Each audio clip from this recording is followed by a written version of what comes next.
Happy just magical world. जादुई परी की कहानी। देखिए क्या होगा इस कहानी में। एक खूबसूरत वन में एक जादुई परी रहती थी। वह अपने जादू से सबकी मदद करती और सभी लोग उससे मदद मांगने के लिए जाया करते।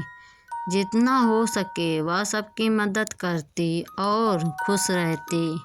एक दिन एक लड़की वहीं पास बैठकर रो रही थी और अपनी किस्मत को कोस रही थी। यह सब जादुई परी सुन रही थी और कुछ देर बाद वह आई उसके पास। लड़की से बोली, बेटा तुम क्यों रो रहे हो? तो लड़की बोली, मेरी किस्मत इतनी खराब है कि मैं कुछ भी नहीं कर सकती। मैं सुंदर भी नहीं हूँ और मेरा गरीब परिवार भी है।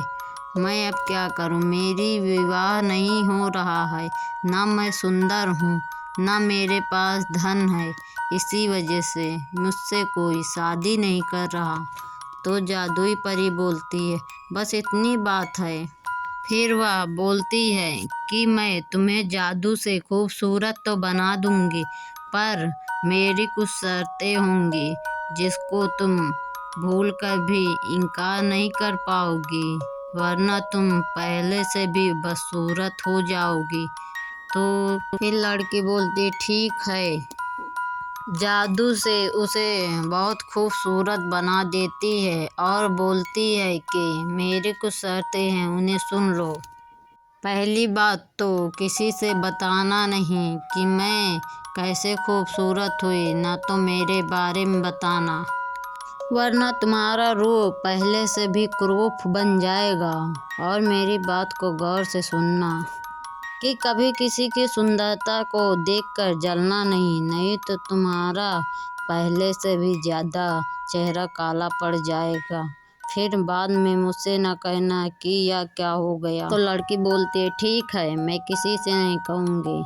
अब वह चली जाती है और रानी परी भी अपने घर में चली जाती है। और इधर एक गाय चराने वाला लड़का वही पास से गुजर रहा था। तभी उसने सोचा, क्यों ना ही यह आज आजमाया जाए कि जादुई रानी परी रहती है क्या। वह एक बात सोचने लगा, क्यों ना कुछ वरदान मांगा जाए और अपनी किस्मत आजमाई जाए। सच में क्या जादुई परी रहती है कि ऐसे ही लोग कहते हैं? तो वह जोर जोर से चिल्लाने लगा और बोला, हे जादुई परी, मेरे सामने आओ। सबको वरदान देती हो, मुझे भी एक वरदान चाहिए। फिर जादुई परी बाहर निकल कर आती है और देखती है कि जोर जोर से कौन मुझे पुकार रहा है। इधर गाय चराने वाला खड़ा था और बोला कि हे जादुई परी, तुम सबको देती हो, मुझे भी एक वरदान चाहिए। तो जादुई परी बोलती है, बोलो तुम्हें क्या वरदान चाहिए, लेकिन वरदान मैं दे तो दूंगी, लेकिन उसका दुरुपयोग मत करना। गाय चराने वाला बोलता है, ठीक है, मैं इसका दुरुपयोग नहीं करूँगा।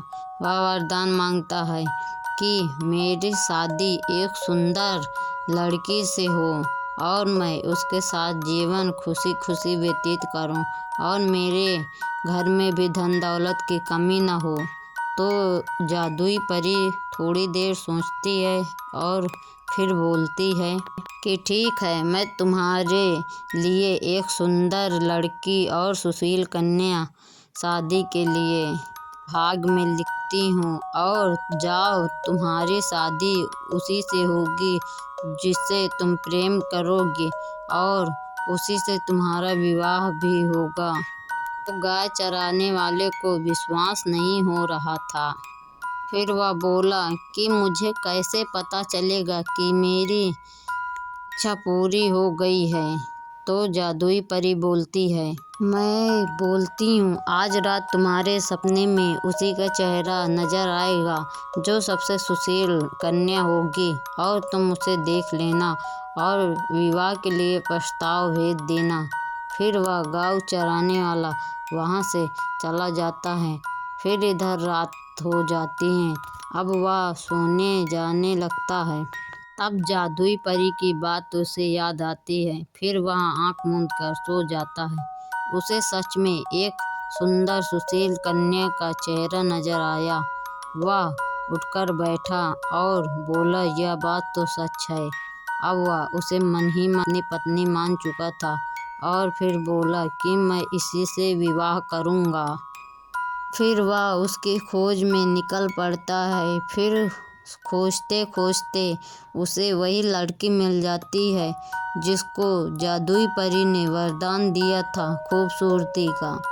अब उसके पास धन भी बहुत सारा हो चुका था। वह एक राजमहल का राजा भी बन चुका था।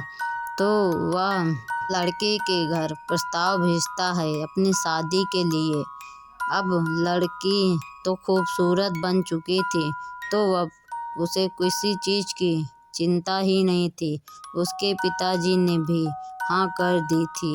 अब इधर दोनों के विवाह होने लगता है और विवाह के बाद वह दोनों साथ में राजमहल में रहते हैं और खुशी खुशी अपने जीवन का आनंद लेते हैं और अपना अपना राज ही रखते हैं।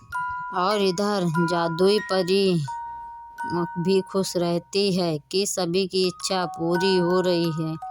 और इधर यह दोनों भी अपने जीवन में खुश रहते हैं। और कुछ दिन व्यतीत होने के बाद उनके घर एक नन्हा बालक भी जन्म लेता है। वह बालक बहुत खूबसूरत था और उसका बालक का नाम सूर्यवंश पड़ा, क्योंकि जादू से ही उन दोनों की किस्मत बदली थी, इसीलिए उसका नाम सूर्यवंश पड़ा। और वह दोनों मन ही मन उस जादुई परी का धन्यवाद करते हैं और अपने जीवन में खुश रहते हैं।